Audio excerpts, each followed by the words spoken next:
I'm Pastor Rosemary, and this is Pastor Rosemary's Final Prophecy Watch.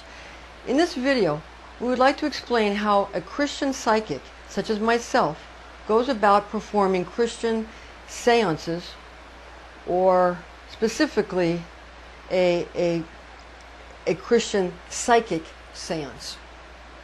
Now, of course, a Christian psychic must use scripture to verify all things, and therefore we would like to begin this topic by giving you 3 scriptures from the New Testament, which are going to prove that Jesus Christ, or Jesus the Anointed One, which is what Christ means, did in fact perform seances.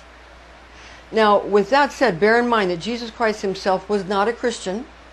He was a Jewish rabbi and a Cabbalist, the leader of an historically important Cabal. We will delve further into the future. We're going to really take a look at as to how the followers of Jesus did indeed come to be called Christians in the first place. But for now, we're going to focus on his practices of necromancy. Now, we will now be using our New Heart English Bible for these scriptures, and we're going to use Matthew, that's chapter 17, verses 1 to 8, and Exodus, chapter 34, verses 29 to 35. Again, that's Matthew, chapter 17, verses 1 to 8, and Exodus, chapter 34, verses 29 to 35. Okay, now in Matthew, chapter 17, 1 to 8, Jesus calls up the spirits of 2 long dead prophets named Moses and Elijah. Now, Jesus is transfigured right in front of Peter, James, and John as they witness Jesus speaking with these familiar spirits of Moses and Elijah. After Jesus' transfiguration, where his, quote, his face shone like the sun, unquote. In verse 2, this is exactly the same as what happened to Moses in Exodus chapter 34, verses 29 to 35. It's the same thing. The same thing is happening. It's the same state of being. He's attaining the same realm. People who study Cabal understand what this means. The same dimension, the same sephirot. Sephirot is many sephirah. There are circles that in a diagram signify dimensions, various dimensions, which the new sciences like quantum physics has proven exist. Now, in this portion of the Torah, as stated in Exodus 34:29, again, we're going to get into that to show you how Moses had the same experience. So first, we're going to take a look at we're going to go ahead and take a look at Matthew for the Transfiguration. Okay. So again, that's Matthew 17, chapter 17, verses 1 to 8. After 6 days, Jesus took with him Peter, James, and John, his brother, and brought them into a high mountain by themselves. He was transfigured before them. His face shone like the sun, and his garments became as white as the light. And look, Moses and Elijah appeared to them, talking with him.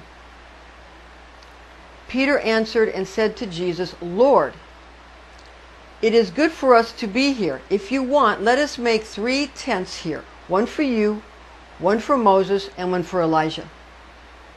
While he was still speaking, look, a bright cloud overshadowed them. And look, a voice came out of the cloud saying, "This is my beloved Son, in whom I am well pleased. Listen to him." When the disciples heard it, they fell on their faces and were very afraid. Jesus came and touched them and said, "Get up and do not be afraid." And when they lifted up their eyes, they saw no one except Jesus himself alone. Okay, so this is the experience of Jesus basically calling up familiar spirits and conversing with them with eyewitnesses present in front of witnesses, and it is exactly the same experience, or extremely similar. At least he's attaining the same dimension. He's attaining the same worlds, the same level of existence as Moses did in the book of Exodus.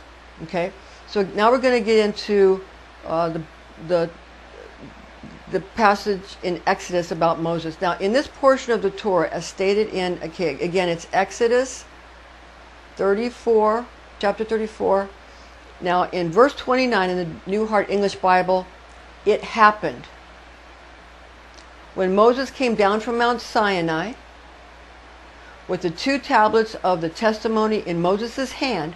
When he came down from the mountain, that Moses did not know that the skin of his face shone by reason of his speaking with him. Okay, so you see that this is a very similar experience that Moses had as well as Jesus. These are Kabbalists. These are very deep meanings to these events. They're attaining the upper worlds that Kabbalists talk about. Now, therefore, we must conclude that Jesus did follow in the footsteps of Moses when attaining the ability to transfigure into a spiritual being, where there is no separation between those souls that are in a physical body and those souls which are no longer require a physical body. So there's no separation between people, or the souls that are that are still in their bodies, in their 3-dimensional physical bodies, and those souls which no longer require a physical body, for they have traversed beyond the physical realm of what we refer to as physicality.